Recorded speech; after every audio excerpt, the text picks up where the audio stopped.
If you don't love spending cash but still want fresh clothes, let me show you how to play Dance Dance Revolution with your washer's dial. Hey, fellow budget savers, ever dealt with a washer that has more mood swings than a reality TV star at a reunion show? Before you empty your wallet on a repair service that costs more than your laundry detergent supply for a year, try this nifty trick. Step 1. Seize that dial like it owes you money.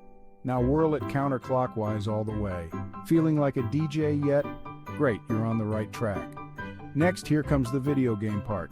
Turn it 3 notches to the right, quick flick back 1 notch to the left, and then 1 more notch to the right. If it starts blinking like a disco, congrats, you've just cracked the cheat code to diagnostic mode.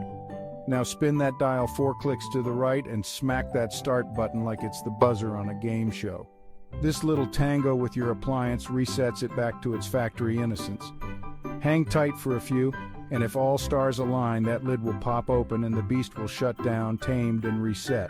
If not, well, it's not your dance moves, it's the stubborn machine. Time to check those error codes. Oh, there you go. You've just added years to your washer and kept your cash where it belongs, in your pocket. Try this out and drop a comment below if it turns your nightmare into a fairy tale. And if you enjoyed this hack, smash that like button. It's the best way to keep these life-saving tricks coming. Thanks for tuning in, and remember, never let a rogue appliance outsmart you. You've got this, even if you're as mechanically inclined as a spoon. Catch you in the next video.